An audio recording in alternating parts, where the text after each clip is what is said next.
I would like to briefly update you on the progress we have made since last week's roundtable conference on hyperflection. The working group has been created. It consists of Frank Kemperman as chair. He is also chair of the dressage committee and a very well-known show organizer. It's Richard Davison, British trainer and rider, Wolfram Wittig, German trainer and rider, Jacques van Dale, who is the FEI Honorary Steward General for Dressage. It's John Roche, who is the FEI Director for Jumping and for Stewarding, and also myself as the FEI Director for Dressage and Para-Dressage, and I'm also an international dressage judge.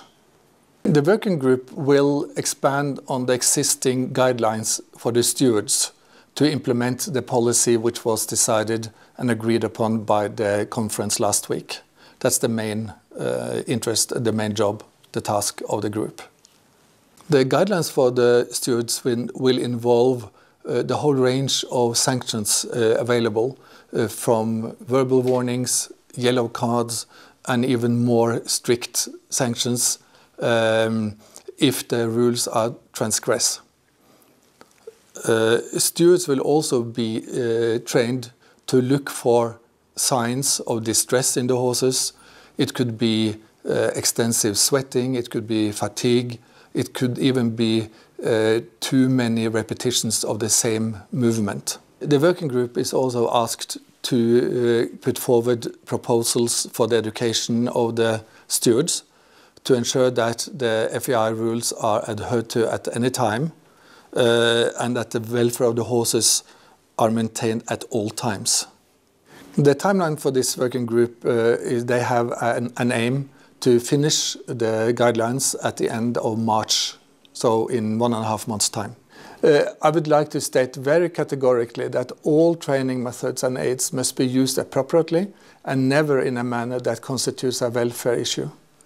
It was agreed by all participants that hyperflexion roll cur, defined as flexion of the horse's neck achieved through aggressive force, is totally unacceptable. The practice has been outlawed specifically because it is achieved through the use of aggressive force. It was agreed that this technique, known as low, deep and round, LDR, which achieves flexion in a harmonious way and without undue force, is acceptable. It was also agreed by the participants that asking a horse to maintain any head-neck position for too long time is negative. During the warm-up, it is both necessary and beneficial to change the head-neck position periodically and not to ride a horse all the time in the position required by the competition rules. This is the same for all athletes in all sports. We are aware that the decision has been met with mixed feelings. We have been criticized for using different words to describe the same practice, which, as I just explained, is absolutely not the case. This is an example of the FEI working in tandem with knowledgeable people from every side of the debate, and all of them have horse welfare as the top priority. We are very satisfied to see that the outcome from the meeting has been widely welcomed as well, most notably by Dr. Gert Huysman and World Horse Welfare. Dr. Huysman has described the outlawing of hyperflexion roll cur as a major step in the interest of animal welfare.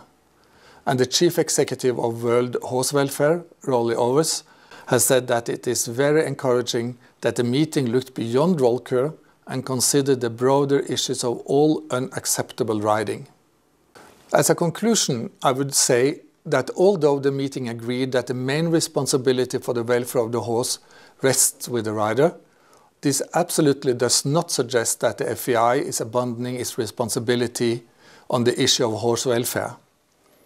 The role of the FEI is to promote equine welfare, which is one of the core values of the FEI and remains at the heart of everything FEI stands for.